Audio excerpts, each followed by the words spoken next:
নমস্কার বন্ধুরা, কেমন আছেন সবাই? আশা করি ভালো আছেন। ভালো থাকা না থাকা একই ব্যাপার।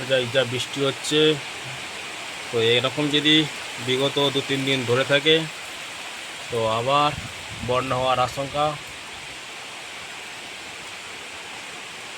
গত 2-3 দিনের বৃষ্টিতেই কদিন আগে যে বন্যা পরিস্থিতি হলো, ভয়াবহ বন্যা পরিস্থিতি।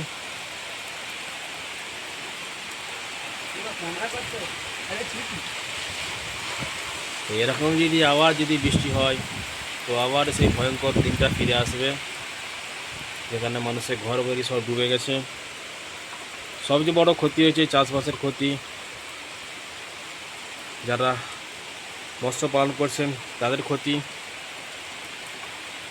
তারপরে যে ঘরবাড়ি, যেসব ঘরবাড়িগুলো পড়ে গেছে বন্যাতে, সেগুলো তো ক্ষতি হয়েছে। সেসব ক্ষতি উবরে উঠতে না উঠতেই তারপরে এরকম যদি আবার নিম্নচাপের যদি বৃষ্টি শুরু হয় তো আর বলার কিছু নাই।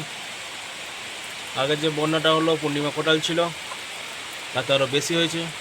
তো আবার অমাবস্যা কোটাল আসবে, তারও জোয়ারও ভালোই হয়। তো আপনারা কে কোথা থেকে দেখছেন কমেন্ট করবেন। আর বৃষ্টি দেখুন কত স্পিডে বৃষ্টিটা হচ্ছে, তার সঙ্গে ঝোড়ো হাওয়া বইছে। আপনারা কে কোথা থেকে দেখছেন অবশ্যই কমেন্ট করবেন। একটু আগে আমি লাইভ করেছিলাম, তো লাইভে নেটওয়ার্ক সমস্যার জন্যে কেটে যাচ্ছিল লাইভটা, ঠিক দেখাতে পারছিলাম না।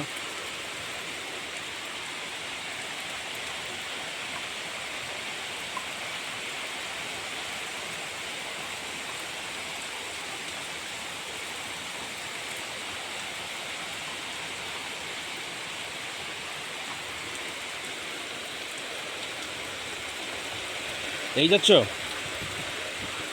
দেখুন বন্ধুরা বৃষ্টিতে ভিজে ভিজে স্কুল যাচ্ছে।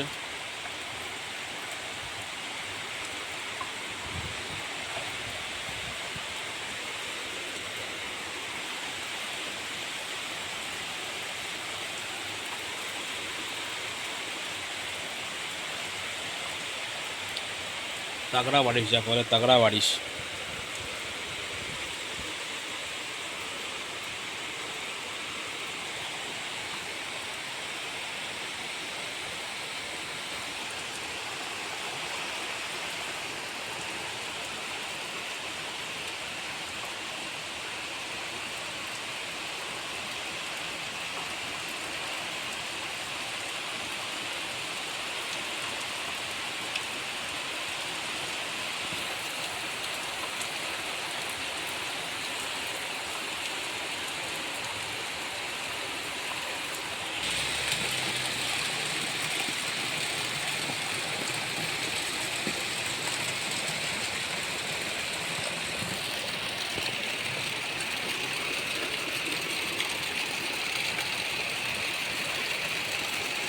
দেখতে পাচ্ছেন বন্ধুরা কী পরিমাণে বৃষ্টি হচ্ছে,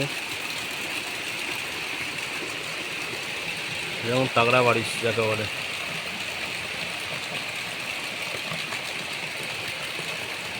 এরকম বৃষ্টি 2-3 দিন হলেই তো আবার বন্যা হয়ে যাবে, আবার জল বাড়বে। পুকুরটা দেখুন পুরো কানায় কানায় ভর্তি হয়ে গেছে।